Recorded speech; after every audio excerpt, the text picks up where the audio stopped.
Hello guys and welcome to my video number 3. Alors dans la vidéo précédente, nous avons essayé de définir quelques thèmes clés du jargon informatique, en l'occurrence du jargon de la programmation. Je vous avais dit que CodeBlock comprenait ce qu'on appelle un compilateur qui nous permettait de traduire notre code source, qui est tout simplement une série d'instructions que l'ordinateur doit exécuter, en langage binaire que l'ordinateur comprend. Mais également, CodeBlock comprenait un éditeur de texte. Ce que je ne vous ai pas dit, c'est que CodeBlock a également ce qu'on appelle un debugger. Un debugger nous permet simplement de pouvoir gérer les erreurs que nous rencontrerons lors de l'écriture de nos programmes. CodeBlock est ce qu'on appelle un ADE ou IDE pour les amoureux de la langue de Shakespeare. CodeBlock est un environnement de développement intégré.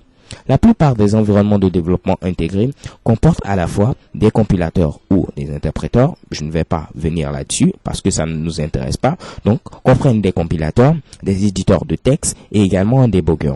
Donc, CodeBlock comprend tout ceci, raison pour laquelle on l'appelle un ADE, un environnement de développement intégré. Bien avant de terminer cette vidéo, je vais rapidement vous présenter l'interface de CodeBlock. Alors, ce que nous avons ici, c'est la barre de menu, comme sur la plupart des logiciels Windows. Nous avons la barre de menu.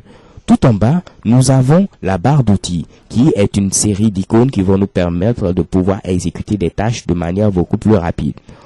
En bas ici, on voit apparaître des boutons très importants que nous allons utiliser lors de nos programmes. Alors, ce premier bouton signifie Build. Pour les amoureux de la langue de Shakespeare, cela signifie compiler. Donc, c'est ce bouton que nous pourrons utiliser, par exemple, pour compiler notre code source. Le second bouton, c'est Run, pour dire exécuter. Il nous permettra alors, après que le compilateur ait créé l'exécutable, de pouvoir exécuter notre programme C.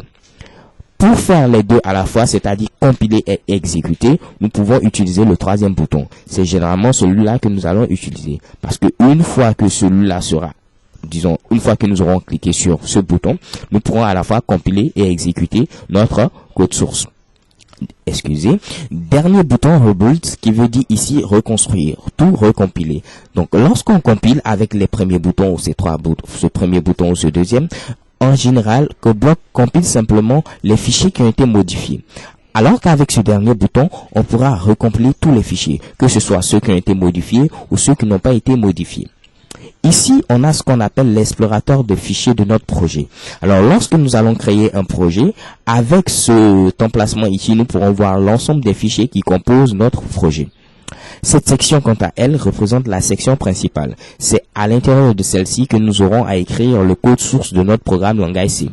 Et en bas, voici la zone de notification qui nous présentera toutes les erreurs que nous aurons à rencontrer lors de l'écriture de notre programme. Donc, les erreurs affichées à l'aide du debugger. Ok?